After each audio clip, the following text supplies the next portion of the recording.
It's early morning in the remote high desert country of Utah's Canyonlands. Two climbers, Don Welsh and Jim Zellers, wake up and prepare to climb the Primrose Dihedrals on Moses, a freestanding 600-foot sandstone tower.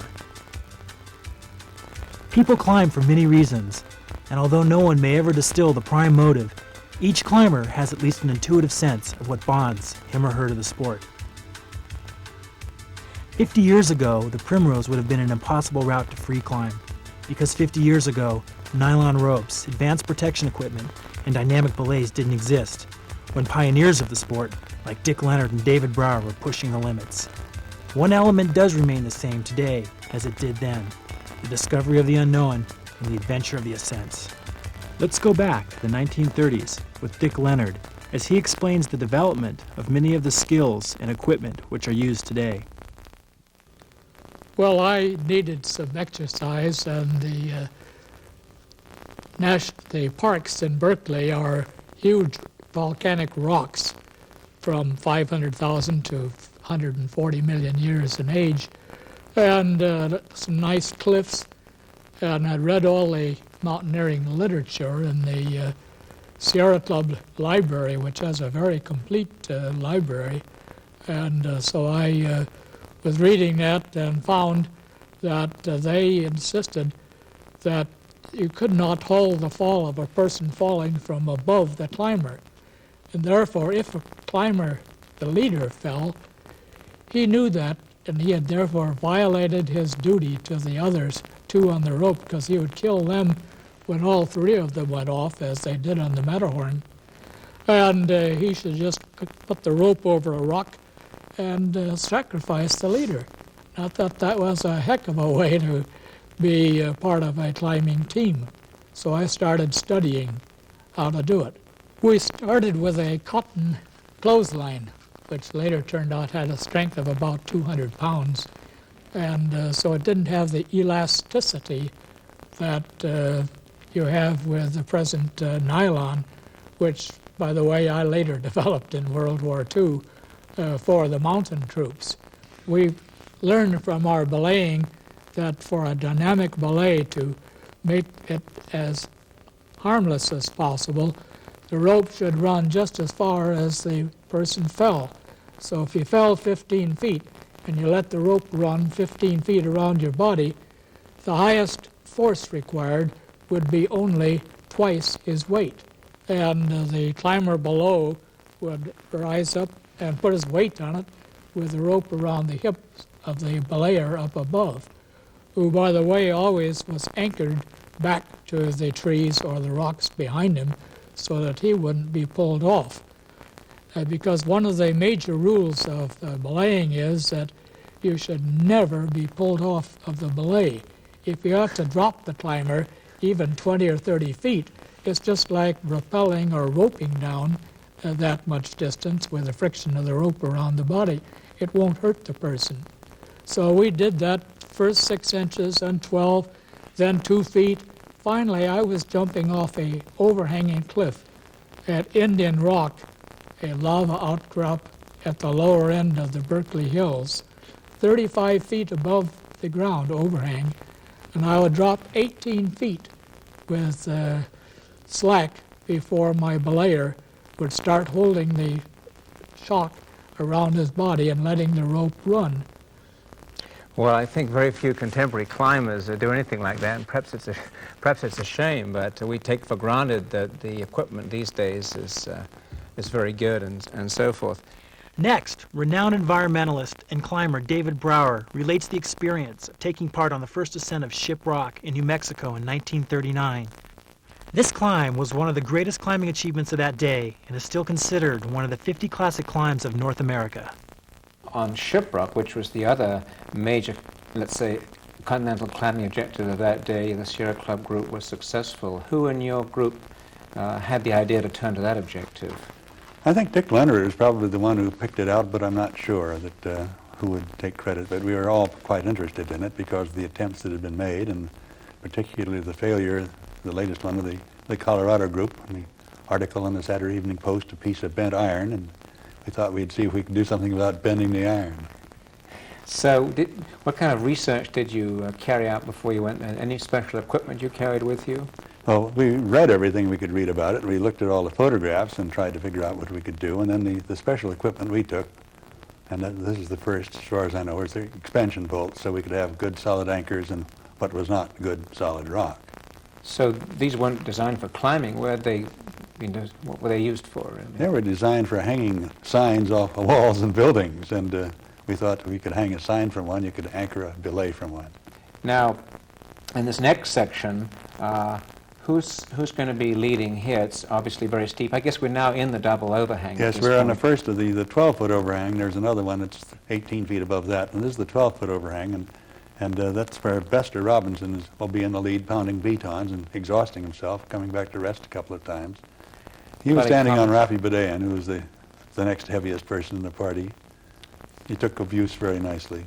This is the walk into the bowl. A little bit of exposure, but enough hold so that all you had to do was reasonably careful balance climbing. The team made a bivouac that night, as you mentioned before. You only made 12 feet one Yes. day. You decided you had to stay on the mountain to get the job done. Right. Bivouacking was quite unusual in those days. Well, it was unusual, but it wasn't the sort of thing that they've done later where they hang from pitons all night. We had a nice, comfortable place to sleep, just a little gravel and lots of room, and a little chilly, but I slept on the outside to keep the others warm. Now, in this scene, who is this and what's Johnny he doing Dyer with the rope? has proceeded above a place where Bester put a lot of direct aid pitons, and then Johnny went out, because he was a light man, if there was to be a fall, threw a rope over what we called the horn, which Rafi fixed on the other side, and Johnny went up the rope and placed the fourth bolt at the top of that so that he could belay me on my next attempt. Okay, so now, in fact, I believe we see you leading in this next picture. Yes. And what's the foot gear you're using Well, here? we were using tennis shoes with crepe soles. We figured that crepe rubber was the best, so that's what we did. Basketball shoes, really. So no specialized equipment really couldn't be obtained in those days, though? No, all we could do was take tight-fitting shoes. We thought that we could feel the holes better that way, but there was none of what you have now, and I think the crepe would roll readily off with their climbing I these think days. it wouldn't be considered too good today, crepe. So the ropes you obtained in the United States, or from Europe maybe? Or? Those were manila ropes, and wherever they grew manila hemp, that's where they came from. Nylon had not been invented yet. Dick Leonard had to do that later. Right. I was up there first, and then Johnny Dyer and Rafi Badayan and Bester at the camera. And that was our climax. Well, this was a very considerable achievement for the Sierra Club group. It's considered one of the classic climbs of North America. What was your feeling of what you'd done? Well, we were rather happy about it, and particularly happy when Bob Underhill from the Appalachian Mountain Club said he thought it was the finest climb that had been done on the continent. Quite a bit was done after that made this fall into the shadows. That's always the way it is. Someone That's pushes the way it it is. forward, and then Yes. the next group, and so on and so forth. The standard of difficulty was raised, along with the development of safer equipment and better techniques. In 1974, several unsuccessful climbing attempts were waged on the gently overhanging east face of Washington's Column. The 1,600-foot wall lies across from Half Dome on the north side of Tenaya Canyon in Yosemite. Those early attempts inspired the imagination of three young Yosemite climbers. Early one spring, Ron Kauk, John Backer, and John Long set off amid pessimistic reports from fellow climbers on the feasibility of free climbing the face. They encountered the adventure of a lifetime. Exhausted, they summited early that evening, managing to free climb the entire wall. The route was renamed Astroman in light of their free ascent. Nothing in the world at the time could compare to the sustained nature and difficulty of the line. With 5 pitches of 511 and 5 more of 510, demanding every skill from thin cracks to off-width and face climbing. Astroman is one of the finest, hard, long free routes in the world. Climbers travel from points across the globe to test their abilities on this renowned climb.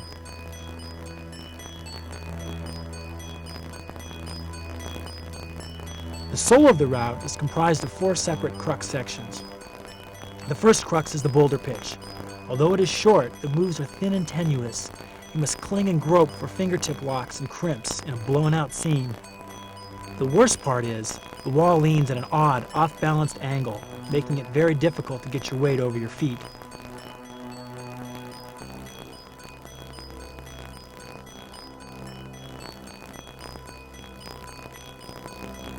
Immediately after this is the fantastic enduro pitch, 135 arm-blasting feet of hand and finger jamming. This is the most pumping and sustained section of 511 on the route. The third crux is the infamous Harding slot. Both feared and revered, the slot has a double overhanging, size-dependent off-width squeeze chimney 900 feet above the ground. Finally, you must delicately negotiate the changing corners crux, which climbs out from a dihedral crack over an arête to a steep face.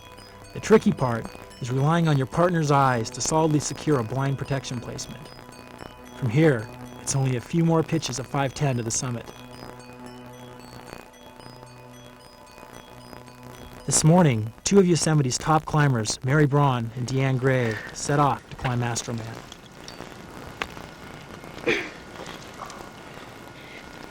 I don't know what my problem is. So, general lameness.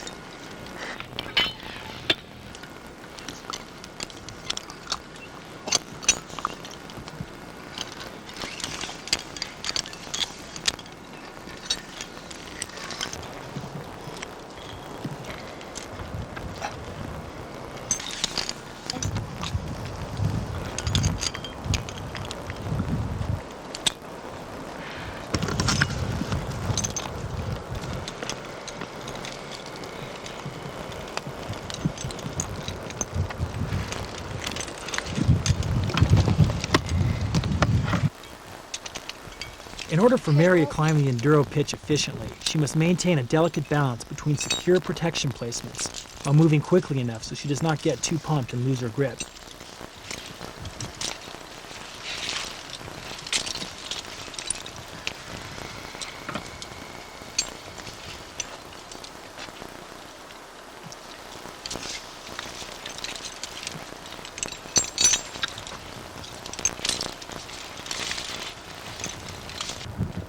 It's a little cold, but not bad.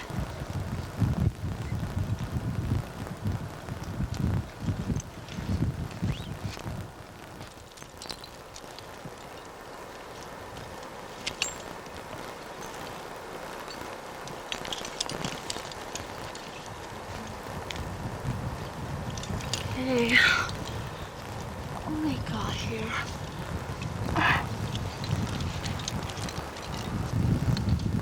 Good resting spot here. I know, see that. Yeah, you can hang out.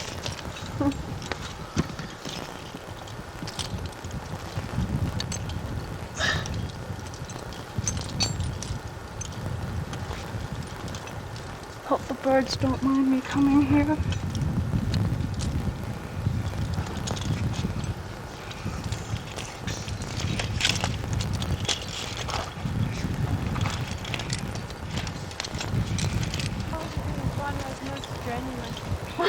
Strenuous, or was it cold? No, I totally forgot about any weather. Because I was cranking so desperately. Oh, but you made it. I know I had to rest though. And there's two obvious places. The stem? Uh-huh. And then another stem on little tiny edges up higher. Body. Okay, you come over here there. Over here. So which way does it go? Okay, when you get up to the top of that flake, you do a lie back. Uh-huh. You go left, and from when you turn the lie back, you can see the bolt, the anchors. Okay. I can't get any gear in this awkward part though, huh? You can, but just to make sure that when you put your Put pieces a long in, runner put on long runners on it. I'll be all right, Mary. This is desperate. Watch me.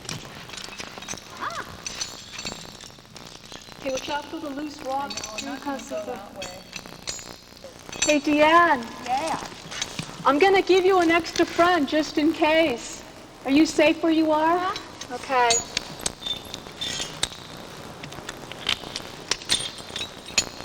Oh, I see there's a crack in the back of that back there. Oh, I see. I'm gonna take you off the lay. Go ahead, pull the line up. Okay.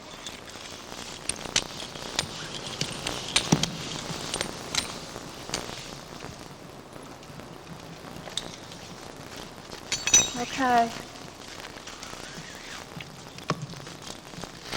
Okay, you're back on belay. Yeah, it's beautiful rock anyway. Super beautiful. Yeah, clean. Uh-huh. Super. This is such a class roof.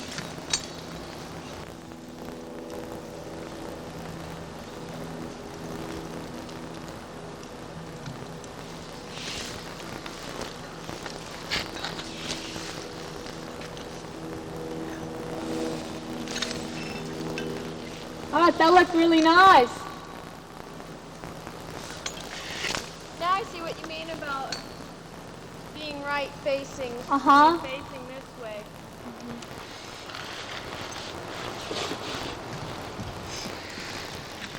We got a stack of chalk and Carson from you.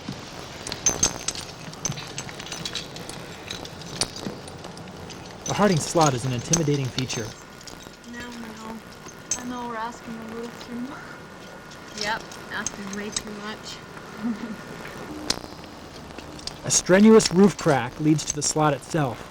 Mary will try to wedge herself into the squeeze chimney before her feet cut away from the wall.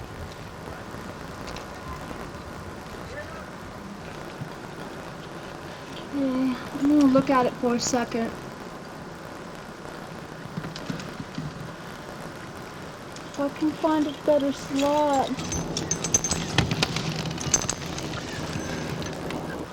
I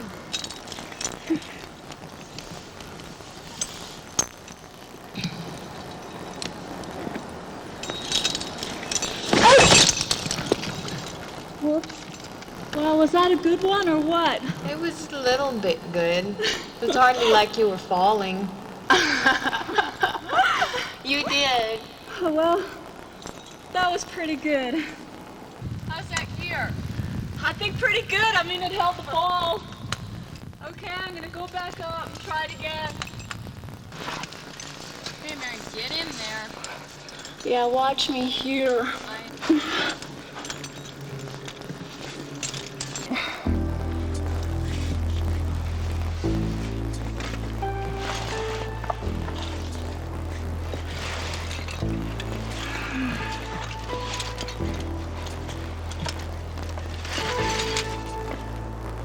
Talk about being inverted in a crack.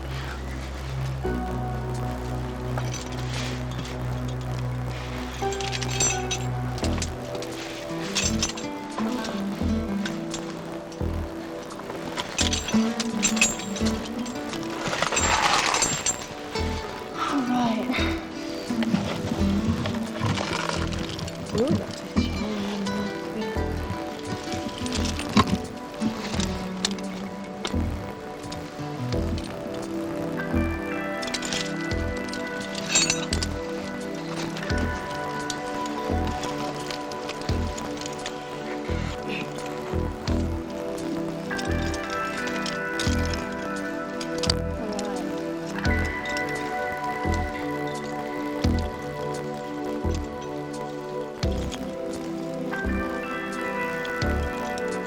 That's it. There's one spot up there I'm gonna ask you to eye for me, because I'm not gonna be able to see up there. What do you mean to eye for you? When I get out, when I do the switching corner, I'm not gonna be able to look around the corner because I'll be out on the face. Uh-huh.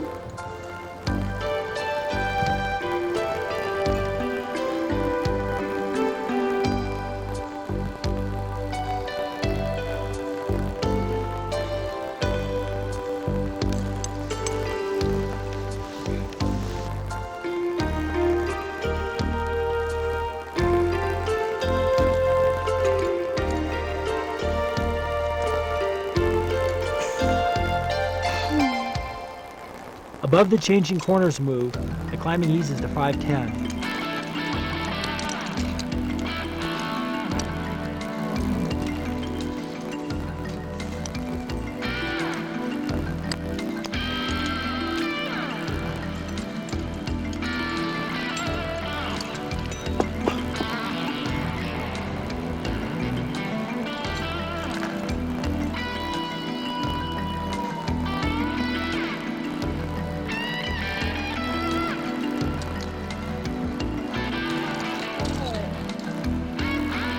Mary is a strong crack climber. She appears completely at ease on this section, 70 feet out from her last piece of protection.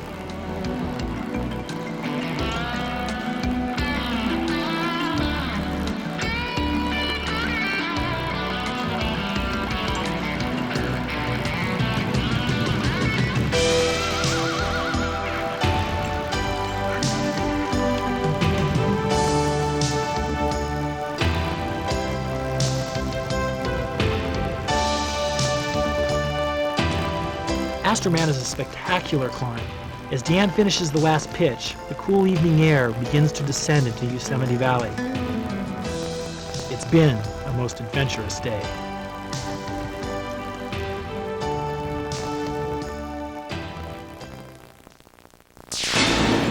The latest development in free climbing took place several years ago, occurring with a big bang. The dust is still settling today. Sport climbing was the result. Like the boulderer, as Ron Kalk demonstrates on the famed Midnight Lightning boulder problem, the focus is oriented toward purely gymnastic movement. As such, standards of difficulty have increased greatly beyond what was once considered possible.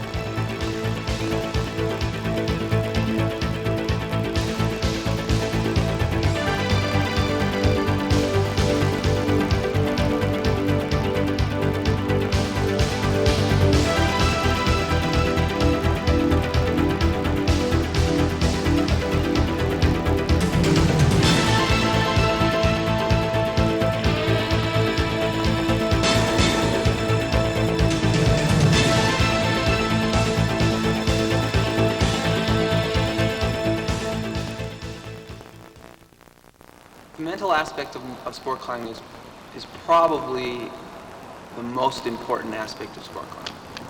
You work a route, you know you can do the moves, and yet something keeps you from doing them.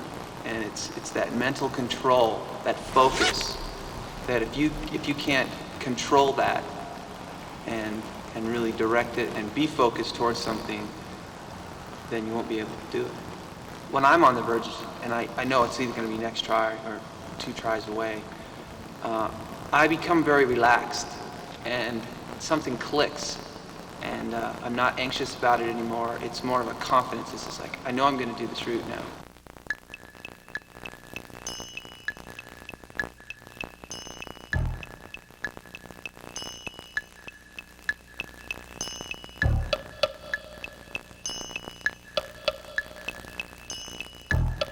A steep climb named Desire is considered to be one of the most difficult sport climbs in California.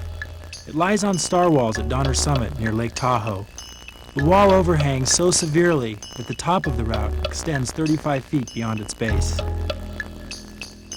To climb a route of this grade takes a tremendous amount of motivation and hard work. Don spent months working the moves before he was able to successfully climb the 80-foot pitch. As any top climber will tell you, it's about believing in yourself, staying motivated, and moving past failure, even when it feels impossible.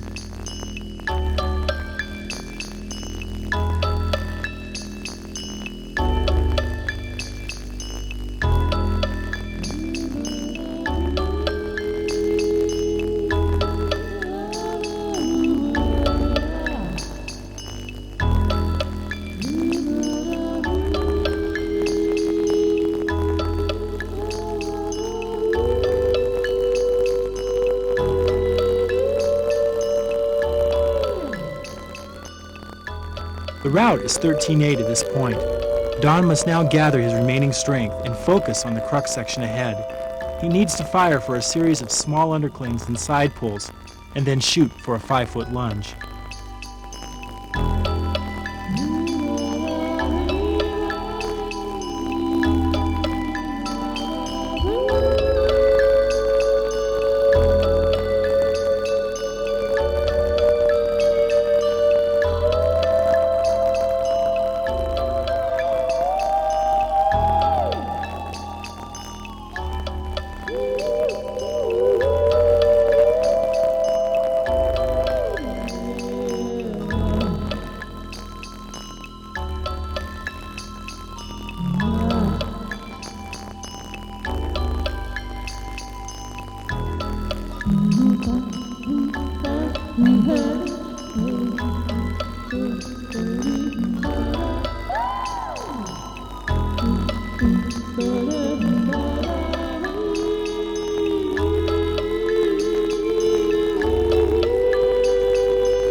Here, he just needs to stay focused and stay strong to make it. The remainder of the moves, out the roof and face above, are 512, and Don knows them well.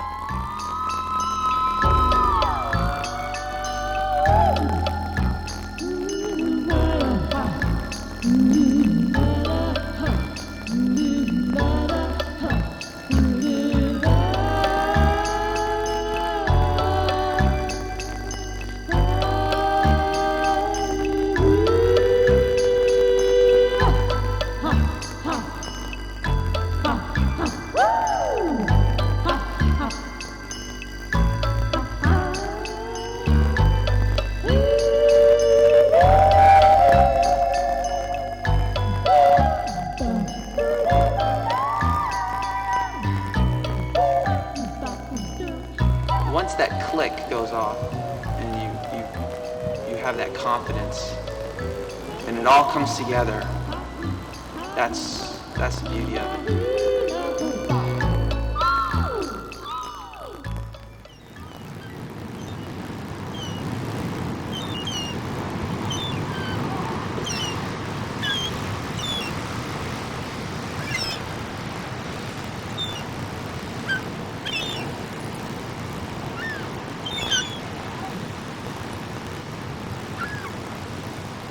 On the California coast, north of San Francisco, are a couple of seaside crags known as Mickey's Beach.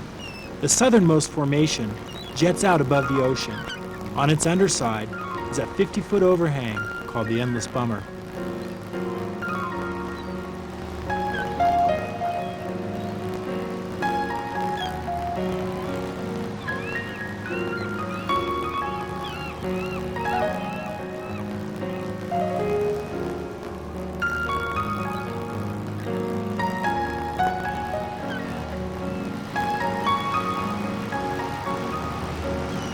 Scott's a boulderer at heart.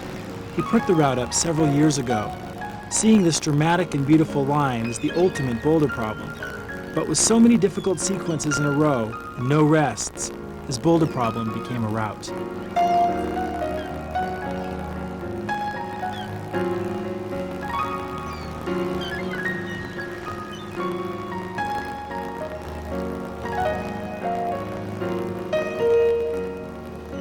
I went out and looked at it and was just awestruck by it. I'd never seen anything like it. It's like a 30-foot roof, and then the crux is turning the lip on really heinous slopers.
Ron has come to the Emeralds in Northern California to try a route named Aqua. It's a deceptively steep line in an old river gorge where misty waterfalls pour from the rim, splashing down on giant boulders that were once the river's bottom before it was dammed in the mid-1950s.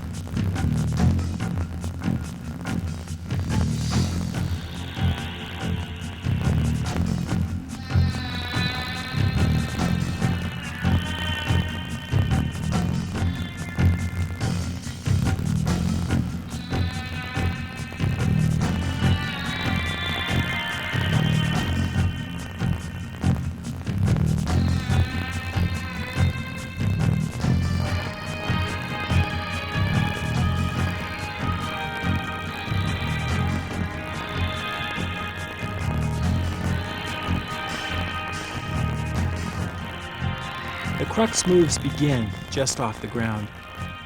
Ron throws a long dead point to a small sloping hold.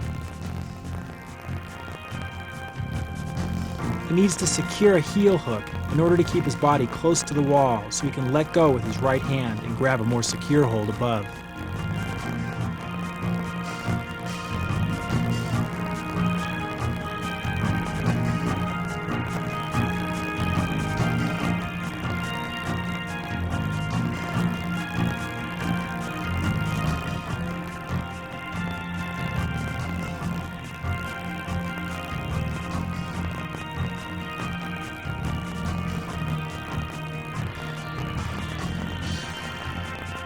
Aqua requires a rare blend of explosive power and delicate movement. Ron must now finesse his way up a smooth, slabby section on dime-sized edges.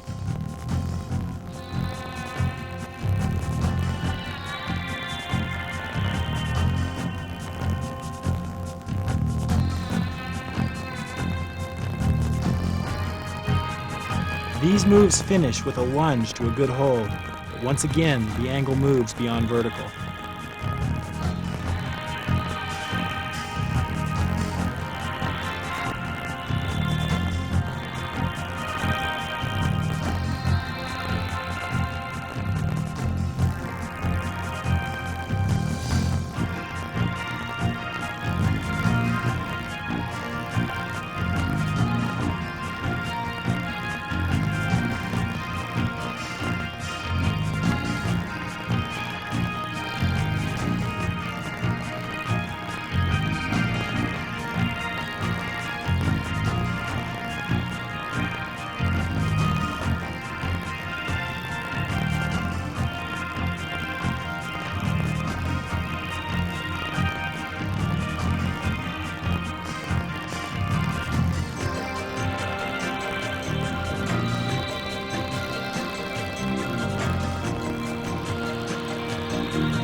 The endurance crux of the climb comes near the top.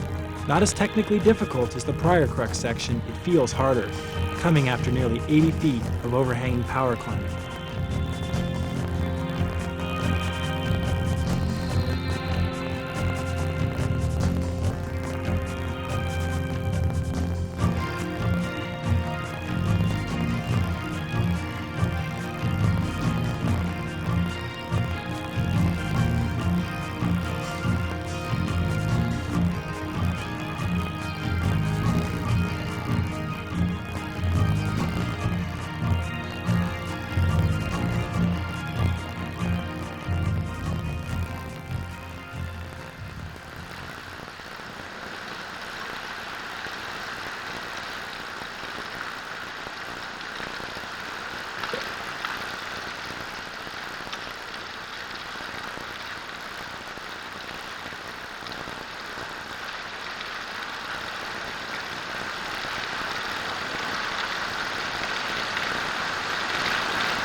Dale Goddard, take one.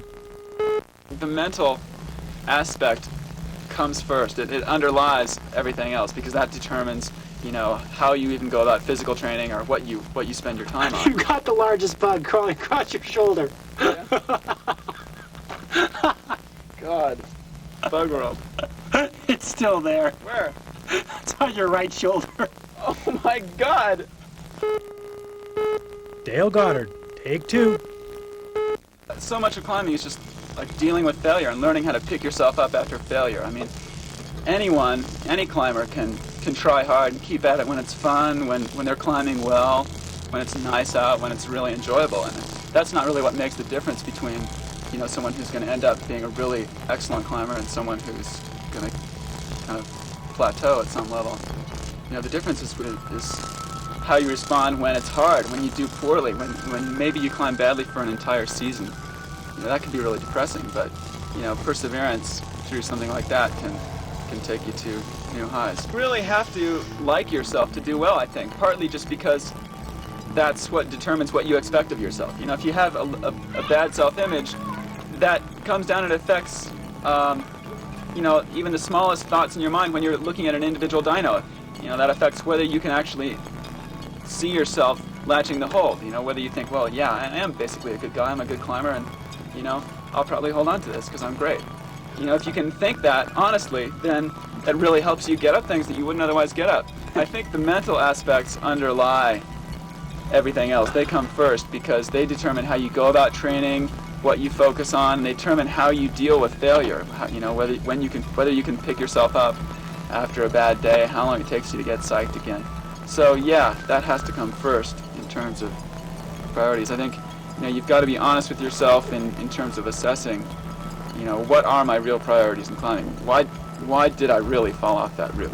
Was it that I was too weak, or was it something else? When people look at what makes them fall off routes, it's really deceptively easy to think, well, I'm just too weak. I mean, almost anything can bring you to that conclusion. Let's say you're really uptight. I mean, this happens to everyone too. There are days when you don't really feel like falling because it's kind of a scary thing sometimes. And so, if you're really concerned about that, you can be holding on to every hold with twice the amount of force in your fingers that you really need. And then you fall off and you say, yeah, I was too tired, I'm too weak, I don't have the endurance, I don't have the power, when that's not really what made you fall off. I mean, that's what it ends up feeling like, but you're getting tricked into thinking that strength is everything, and a lot of people do that. Goals are critical, and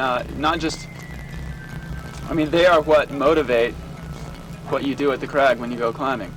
I think more important, though, than just having goals is having the right kind of goals, because a lot of people, they set these goals that are so far in the future, so far beyond where they are now, that they have no measure of judging how they do on a given day at the cliff. And so, they might do really well for them, but it's like, oh, yeah, well, that still sucks compared to what I should be doing, or, I'm still so far away from my goal.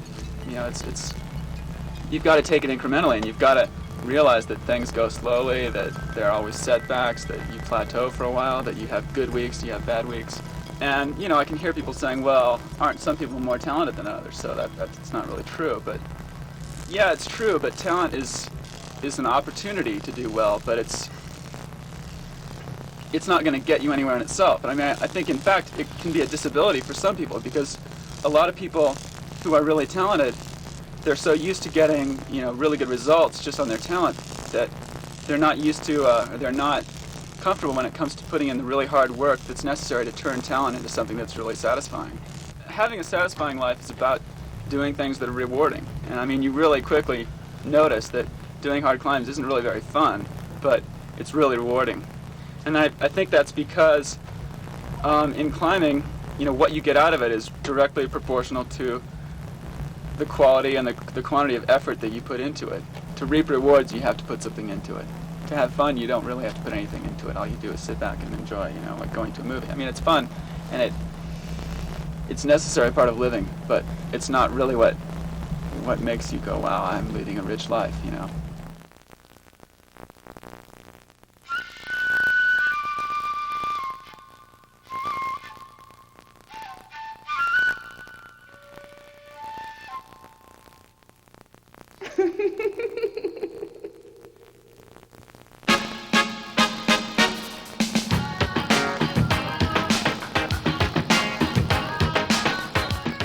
scouts at Cave Rock, Nevada, wind their way out the mouth of a giant cave situated above the cool blue waters of Lake Tahoe. This place is wild. The average steepness of the rock, 135 degrees.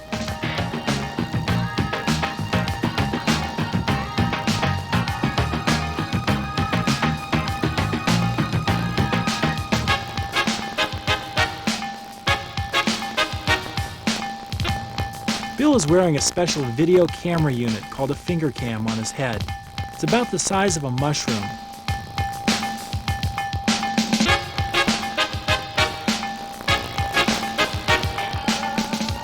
It reveals, for the first time, the climber's point of view. So sit back, fasten your seatbelts, and enjoy the ride.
I've seen a lot of climbers attempt Panic in Detroit, an extreme thin crack climb at Donner Summit, but I've never seen anyone as smooth or relaxed as Bird.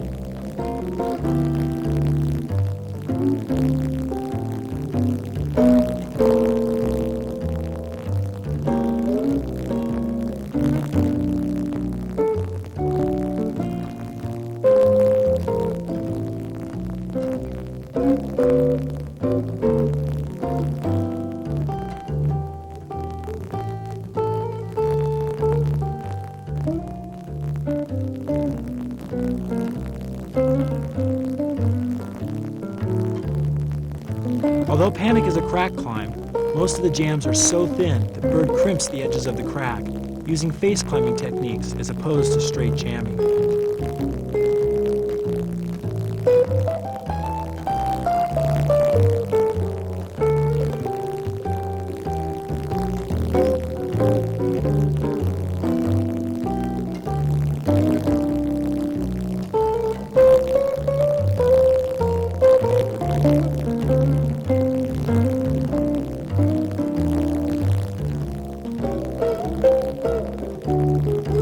nature of this kind of climb, being a crack, lends itself to the placement of clean protection as opposed to being protected by bolts. There is an added element of difficulty and an increased level of self-reliance necessary to dangle by one arm and place protection, as each piece is only as good as the climber's ability to place it. A hard thing to do while clinging to 512 moves.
One of the most amazing rock formations is the Monkey's Face at Smith Rock, Oregon.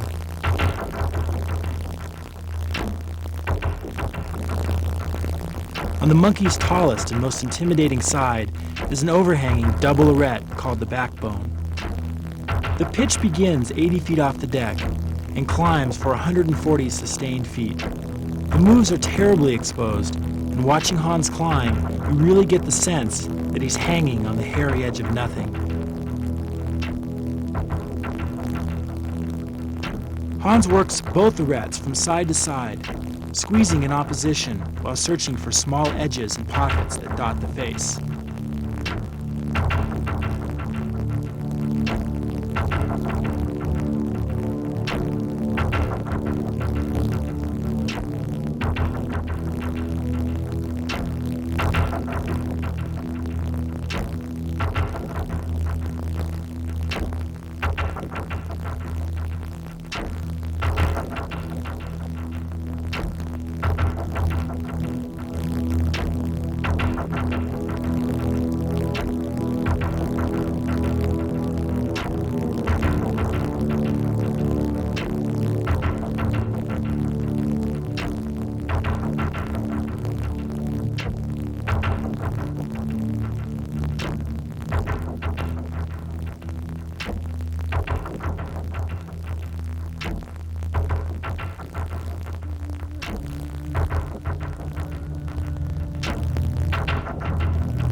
The backbone is truly a spectacular climb in a spectacular setting. In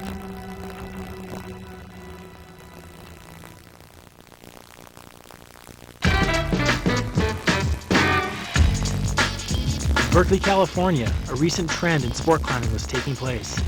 Most of the top competition talent in America had assembled at City Rock Gym for the U.S. National Sport Climbing Championships. Indoor climbing is perhaps one of the fastest growing segments of climbing. Routes of varying difficulty can be created by simply arranging a series of artificial holds which simulate natural features. A course setter can design a climb that mimics any natural combination of moves imaginable. And with the ability to control the environmental factors such as night and day, temperature and weather, you have what some climbers have dubbed the best crag in America. What you gonna play now?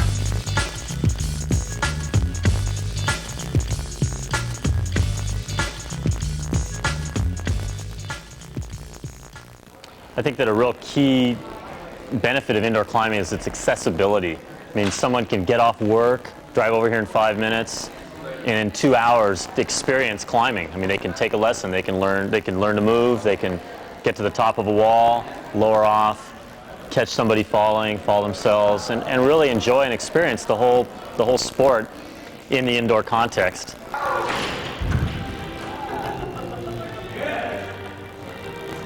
Well, competition climbing really started in the late 70s with the Russians and the Eastern European countries doing competitive speed climbing. And outside of the Eastern Bloc countries, there wasn't a hell of a lot of interest.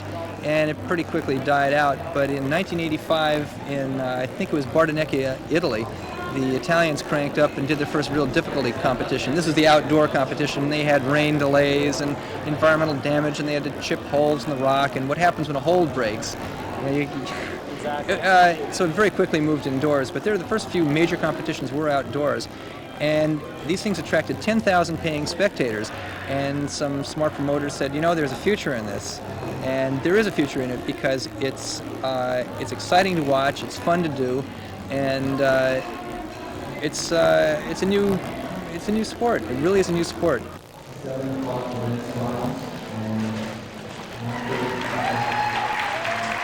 Competitive sport climbing combines all the power, grace, and excitement and competitiveness of any top-level professional sport. The athletes are some of the finest in the country. Their drive and abilities are reflected in the high level of training and commitment that each is dedicated to the sport.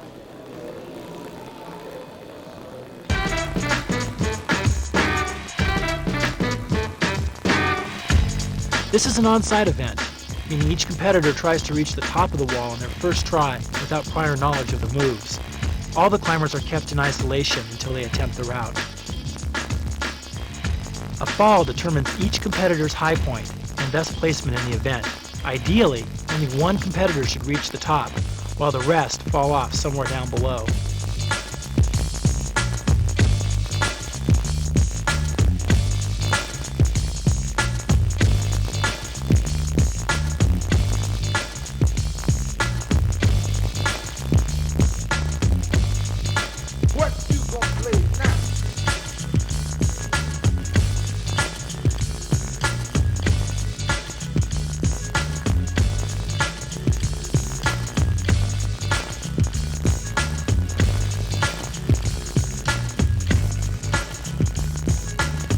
After 2 days of heavy competition activity, the field had narrowed to 10 women and 15 men who would compete in the finals on Sunday.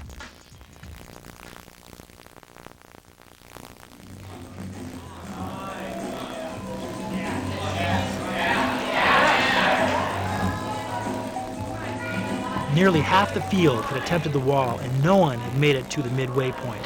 An air of frustration settled over the competitors that had climbed and the audience. Oh, okay. No, I'm better just have someone for big drink. No one in isolation was aware of the events taking place outside. Hey. My thighs have gotten smaller since yesterday. You will get slips right now. Okay. Hank won't though, huh? All that purging last night. Bathroom monitor. We need the bathroom monitor. God, there's a good audience out there, huh?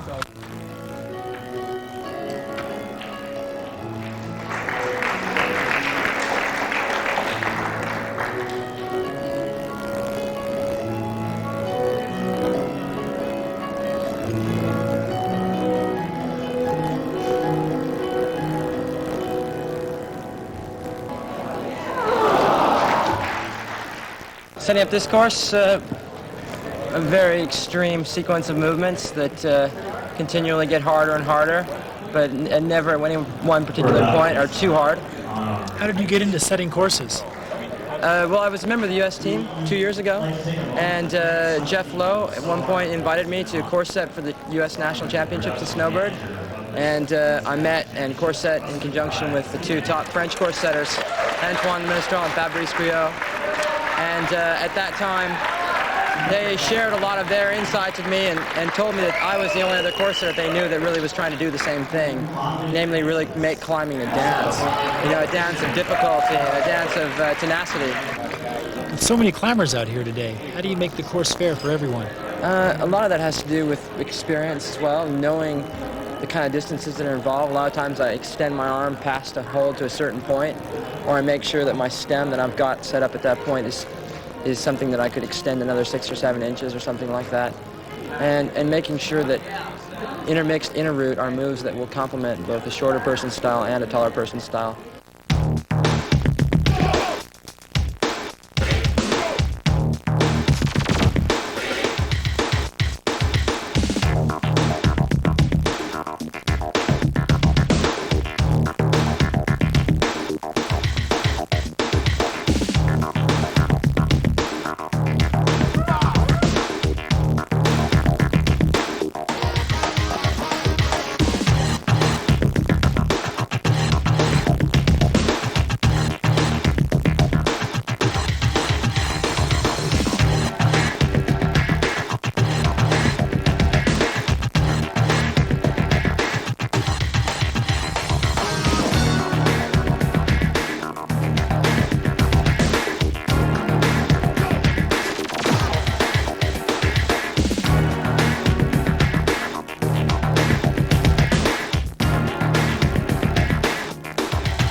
Finally, the top 3 spots in the women's event were decided. Diane Russell placed 3rd, falling off near the top. Alison Osius and Bobby Bensman both made it to the top of the wall and would square off in the Superfinals event.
Jason Karn was the first man to make it to the top of the wall.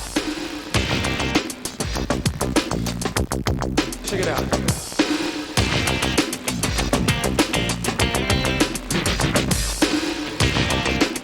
Hans Florian would also make it to the top.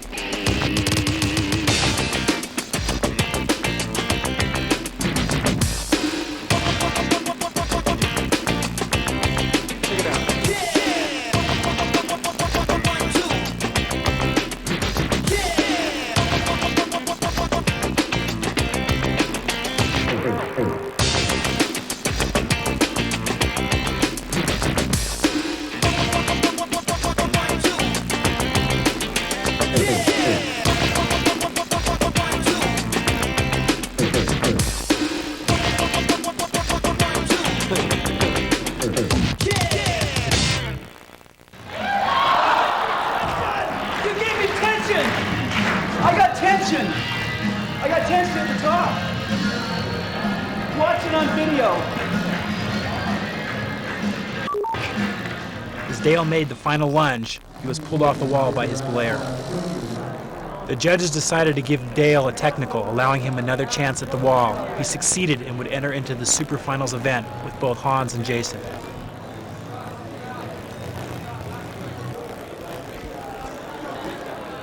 The super finalists will now go back into isolation, while the course setters put up super finals route.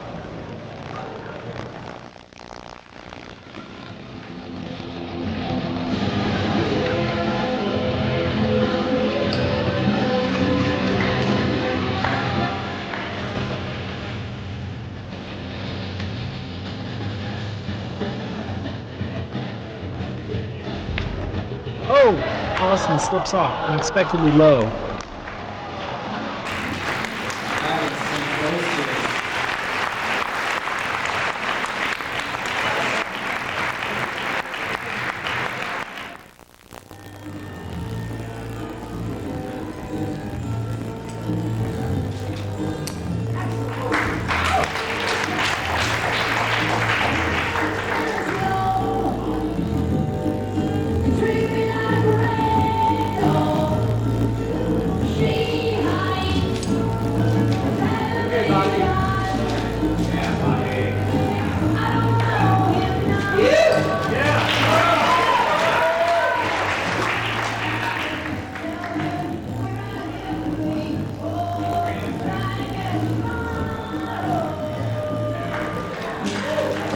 Bobby climbed strongly past Allison's high point to win the comp and the $1,500 prize purse.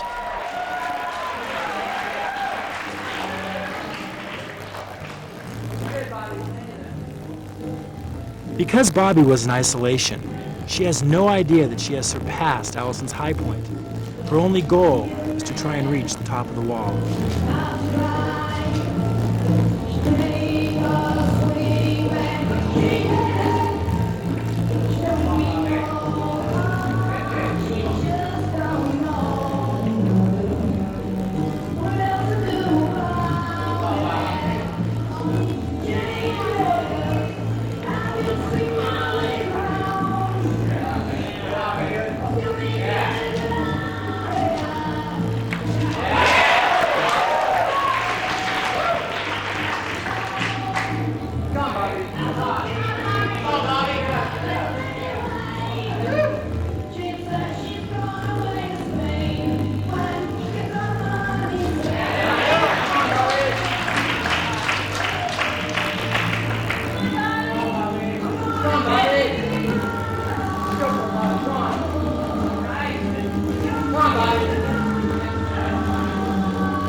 We've done this so many times before. This is our 5th super final between the two of you.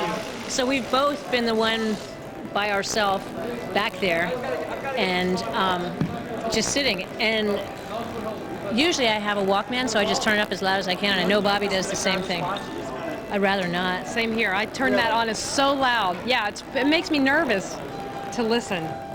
So. I did. There was one time at the super final we had at Snowbird when I didn't have one.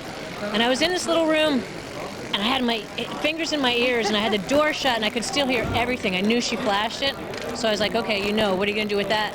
Well, okay, just got to tell yourself now you know it can be done. I like the social aspect of it, seeing all my friends, and I also like it's black and white. You know, either you do it or you don't, and I really like what it takes to put the mental and the physical together to just do the best that you can do. Jason falls off on the very last hold.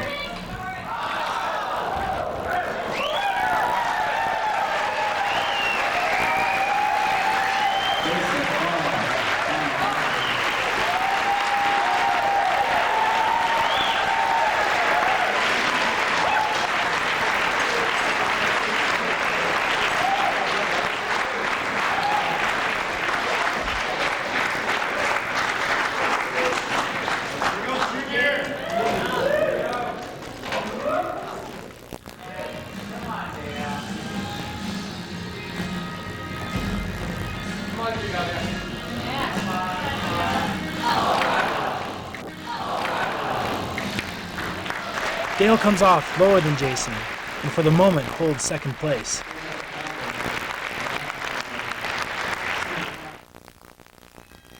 Hans turns out the performance of the day. He climbs without hesitation to the top of the wall in first place.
Sticking the final hold that Jason slipped from, Hans takes home the first place prize of $1,500. Jason comes in second, and Dale takes third.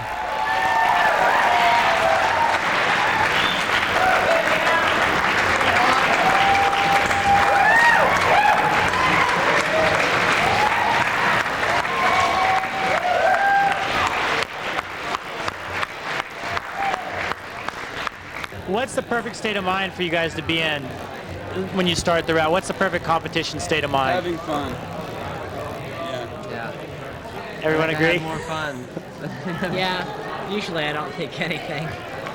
It just kind of happens. I mean, if you're nervous or uptight, it just hoses you. The more it's just like climbing at the crag, the better off you are. Peter Croft is known for climbing in a style that many people consider the purest form of rock climbing. Although Peter enjoys all types of climbing, he spends most of his time free soloing, meaning he climbs without a rope, relying purely on his judgment and concentration. For me, climbing is a pretty broad thing. True climbing is solo climbing, and it's wall climbing, and it's sport climbing, and alpine climbing, and hiking up in the mountains. I think it really is a whole combination of them. And for me, that's what a good climbing year is. Today, Peter is soloing the Rostrum in Yosemite Valley. The 900-foot formation is one of the steepest long crack climbs in the valley. The rating is 511C. If I want to push my limits with a rope on, I'm probably going to push myself really close to the point of falling and maybe fall off a bunch. And when I'm soloing, yeah, I might push myself to my limits of soloing, but what that means is I get up to a certain point and I go, okay, can I make this solid? And I might be in one place for like 5 minutes, 10 minutes, sometimes 15 minutes, just trying to figure out some way I can make it so it's totally solid. And sometimes it means avoiding a loose hold and doing a harder sequence to get by a certain section, or doing a harder section of jamming instead of doing some face climbing, which feels really insecure. And then if that doesn't work, if I can't make it feel solid, then I'll just down climb. So in that way, yeah, sometimes I do push my limits in soloing, on routes that I haven't done before and stuff. The first 400 feet of the route is 510. Peter says he likes to use those pitches as a warm-up for the upper pitches, which are more technically demanding. Sometimes he will traverse out from the side of the canyon and down climb the first 4 pitches as a warm-up before turning around and climbing 9 more pitches back to the top of the route.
Peter is beginning the crux pitch. At this point, he is about 400 feet up the wall. The crack will only accept his fingertips up to the first joint and is too thin for secure foot placements. He must edge his feet on tiny nubbins and crystals on the cliff face or smear the lip of the crack with his toes. No, I feel like I've got everything pretty much under control, but I do know that if I was to lift up that one finger there, I'd fall 1,000 feet. That's all it would take.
For Peter, this is the crux of the route in terms of security.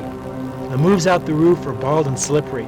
He must pull hard with his hands while pressing in opposition with his feet. The rock is slick and polished.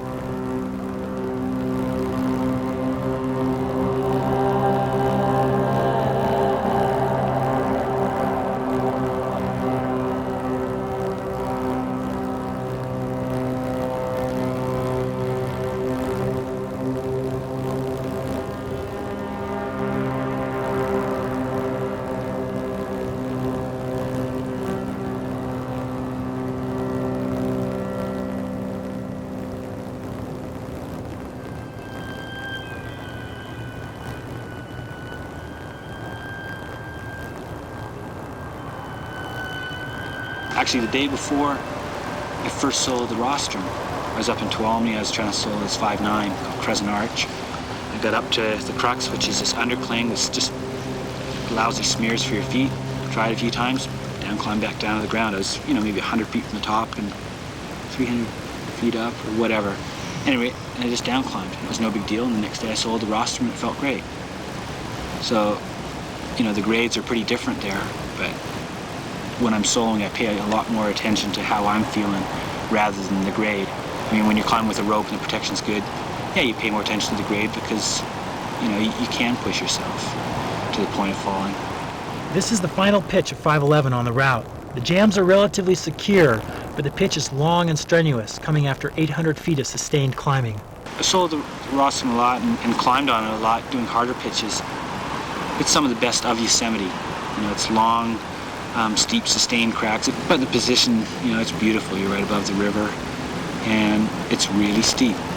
It's steeper than a lot of the other crack climbs in the valley.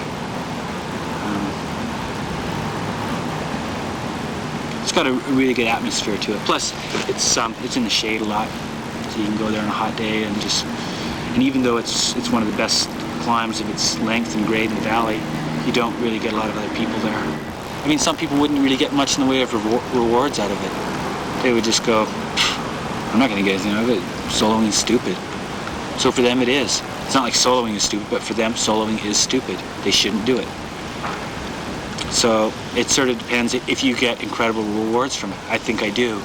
And if I didn't, if it was just sort of a mild buzz and it was the same sort of thing as just going sport climbing, I wouldn't do it. Because there is a lot of risks.